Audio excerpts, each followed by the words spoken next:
अस्सलाम वालेकुम। आज के इस नए वीडियो में हम आपको खुशामदीद कहते हैं और इस नए वीडियो में हम मज़ीद रेडियो इजलान फार्म को समझेंगे। हमें यकीन है कि अगर आप हमारी वीडियोस को देख लें, जिसमें हमने ये काम किया है रेडियो से इचलान फार्म वाला और इचलान फार्म वाला, तो हम यकीन से कहेंगे कि आपको फिर कहीं पे भी सीखने की ज़रूरत नहीं है। गारंटी के साथ कहते हैं, ठीक है?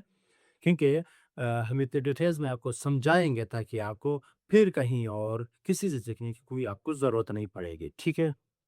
तो यहाँ पे क्वेश्चन नंबर 3 करेंगे, ठीक है?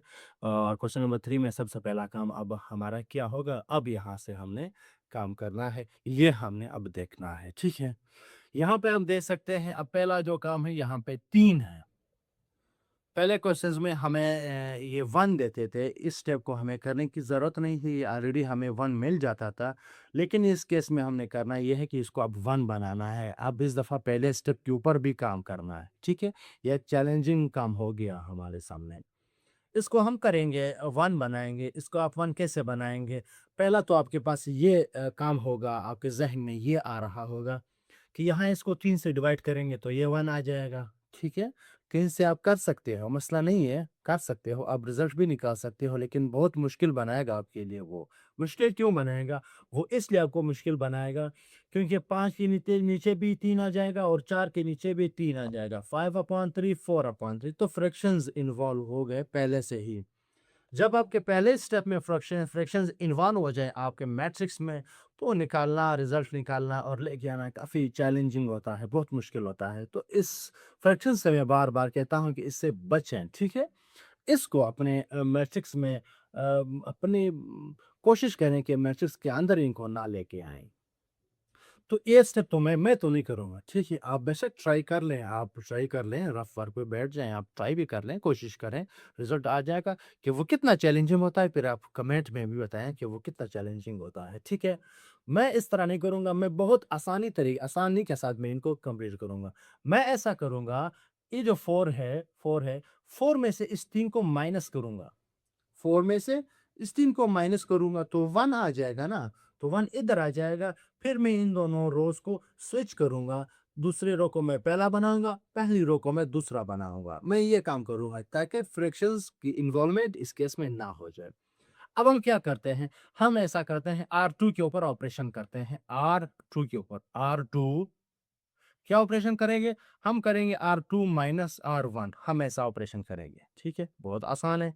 3, 5, 4 तो हम लिख लेते हैं 3, 5 और 4 ये आ गया है। 4 माइनस 3 हो जाएगा 1, 1 माइनस 5 तो ये हो जाएगा -4, 5 माइनस 4 ये अगेन हो जाएगा 1, 7, 6 और ये हो गया 3।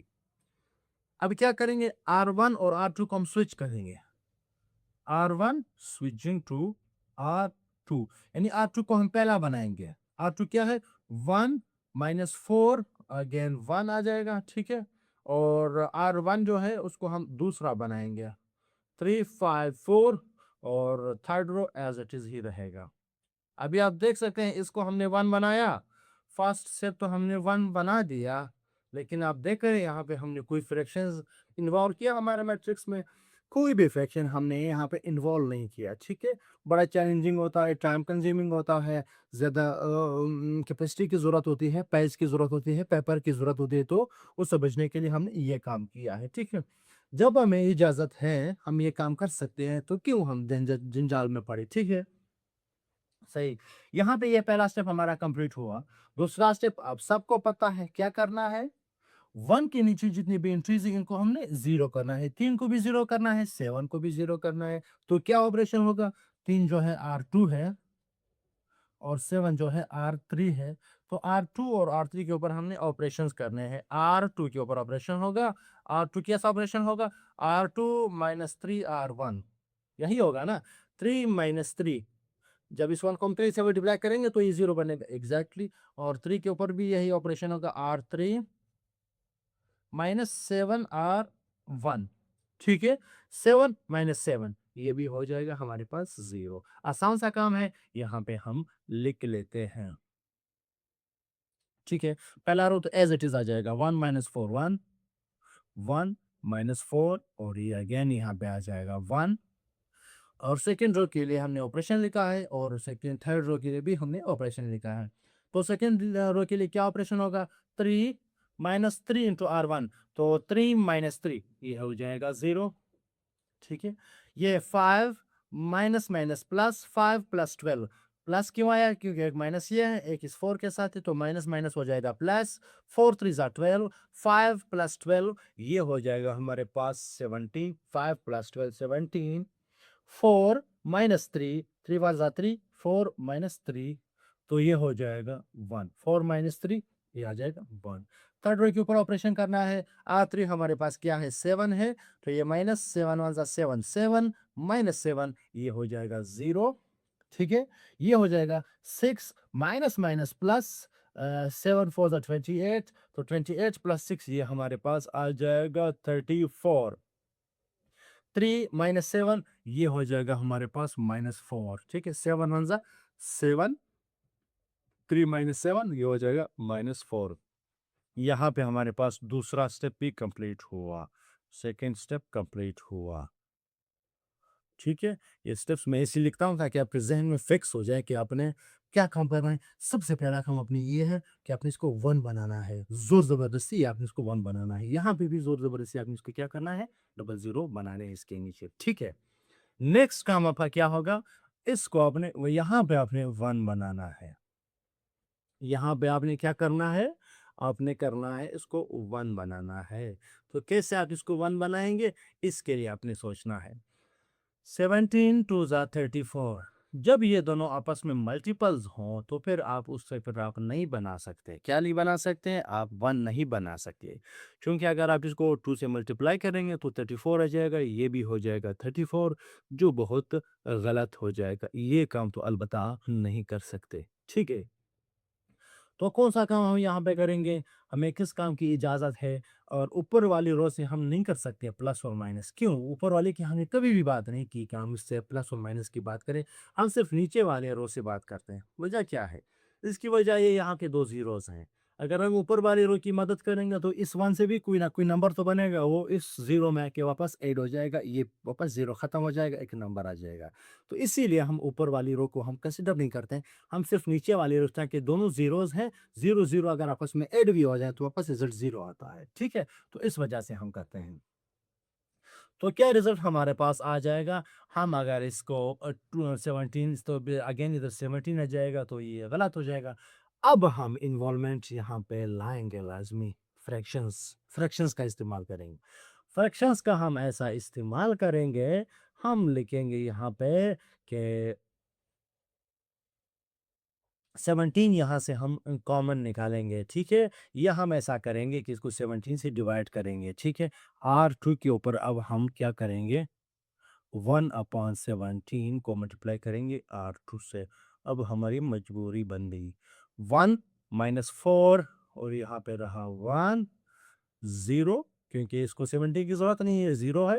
ये 1 आ जाएगा, ये आ जाएगा 1/17, ये है 0, 34 और ये हो जाएगा -4।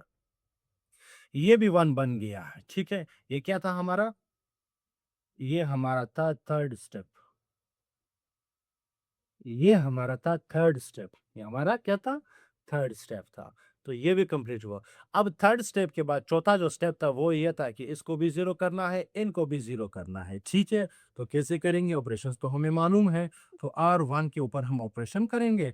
ऑपरेशन ये करेंगे कि अगर हम R1 में से हम ऐड करें, R1 में अगर हम ऐड करें 4 R2, इस आप 2 को 4 से मल्टीप्लाई करेंगे तो इसमें ऐड करेंगे तो ये 0 हो जाएगा, और एज़ इट इज़ यही कहानी यहाँ पे भी होगी।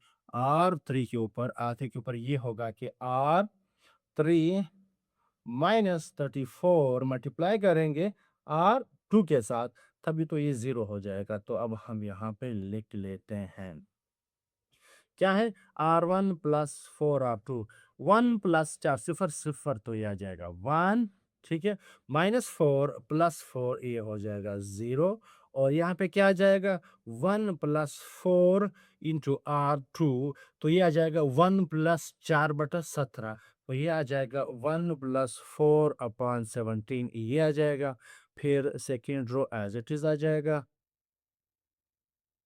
और थर्ड रो के ऊपर काम करेंगे, क्या हो जाएगा? 0 तो 0 वापस वही आ जाएगा, ठीक है? यहाँ पे 34 माइनस 34 तो ये हो जाएगा 0। यहाँ पे है -4 तो -4 को लिख लेते हैं और साथ में क्या है? -34 इंटू R2 तो ये अगेन आ जाएगा -34 इंटू 1/17 ये आ जाएगा। अभी आप देख रहे हैं ना कि एक फ्रिक्शंस की वजह से काम कितना मुश्किल हो गया है, तो यहाँ पे मुश्किल काम तो होना ही है क्योंकि मजबूरी थी।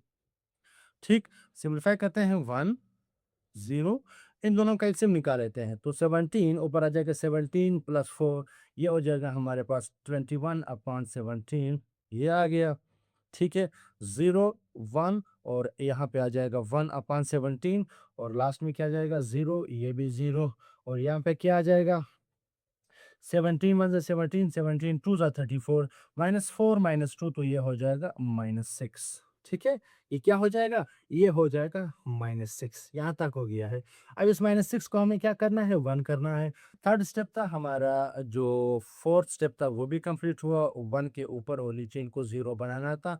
ये था हमारा पास फोर्थ स्टेप। ये हमारा फोर्थ स्टेप कंप्लीट हुआ। ठीक है, नेक्स्ट स्टेप फिफ्थ स्टेप हमारा ये है कि इसको हमें क्या करना है? वन बनाना है। इसको हमने कैसे करना है? वन बनाना है। तो इसके लिए क्या ऑपरेशन होगा? हम ऑपरेशन ये करेंगे R3 के ऊपर। R3 को हम -1/6 से मल्टीप्लाई कर लेंगे। ठीक है, 1/6 से हम मल्टीप्लाई कर लेंगे तो 1 0 21/17 1 0 21/17 0 1 1/17 0 1 1/17 0 0 तो अभी वो 1 हो जाएगा। ठीक है, हमने -6 के नीचे डिवाइड किया तो प्लस हो जाएगा। तो ये हो गया हमारा नेक्स्ट स्टेप भी कंप्लीट। ये क्या था हमारे पास? फिफ्थ स्टेप भी कंप्लीट हुआ। अब सिक्स्थ स्टेप को हमने कंप्लीट करना है। सिक्स्थ स्टेप ये है, इसको भी 0 बनाएंगे और इसको भी 0 बनाएंगे। ठीक है, आसानी से बना सकते हैं, कोई मसला नहीं है। ठीक है, तो क्या करेंगे? R1 के ऊपर हम क्या ऑपरेशन करेंगे? R1 के ऊपर हम ये ऑपरेशन करेंगे, इसको हम 21/17 से मल्टीप्लाई करेंगे, इसमें से माइनस करेंगे तो ये 0 बन जाएगा। तो हम ऐसा करेंगे R1 माइनस 21/17 R3। ठीक है, R3 इसको हम 21/17 से मल्टीप्लाई करेंगे तो ये भी 21/17 हो जाएगा, वो भी 21/17 हो जाएगा, लेकिन अगर हम माइनस करेंगे तो 0 बन जाएगा। और एज इट इज़ हम ये काम R2 के ऊपर भी करेंगे। R2 के ऊपर, ठीक है, मैं साफ लिखूं R2, तो R2 के ऊपर क्या काम करना होगा? यही 1/17 मल्टीप्लाई करेंगे फिर माइनस करेंगे। ठीक है, 1/17 R3 के साथ तो वो भी 0 हो जाएगा। ठीक है, तो हम लिख लेते हैं। ये तो आपको काफ़ी हद तक समझ आ गया होगा। 1 0 और ये भी 0 आ जाएगा। वो 0 1 ये भी 0 आ जाएगा। जिस तरह कि आपने इसको समझ गए, आपने ये ऑपरेशंस लिख दिए, बेशक आप फिर 0 लगाए, आपने काम सही किया है। 1 ये जो नेक्स्ट हमारा जो लास्ट और फाइनल स्टेप था, सिक्स्थ स्टेप, ये भी हमारा कंप्लीट हुआ। अभी आप देख सकते हैं ये हमारे पास जो रिक्वायर्ड रिड्यूस्ड चलान फॉर्म था वो हमने बना दिया। रिक्वायर्ड रिड्यूस्ड चलान फॉर्म हमने बना दिया। ठीक है, ये हमें मिल गया। ये बहुत ही आसान होते हैं। मैंने कह दिया, आप कोशिश करें कि आप अपने मैट्रिक्स के अंदर फ्रैक्शंस की इन्वॉल्वमेंट काफ़ी हद तक जितनी मुमकिन हो आप कम लेके आएँ, ताकि कैलकुलेशंस में काफ़ी आसानी हो, मुश्किलात का सामना ना करना पड़े आपको। ठीक है, तो ये भी क्वेश्चन कंप्लीट हुआ। इसके नेक्स्ट वीडियो में हम क्वेश्चन नंबर 4 को भी कंप्लीट करेंगे और आपको खूब कोशिश करेंगे कि आपको अच्छे तरीके से आपको समझाएँ और टाइम को भी मद्देनज़र रखते हुए आपको समझाएँगे इंशाल्लाह। इजाज़त चाहते हैं, अल्लाह हाफ़िज़।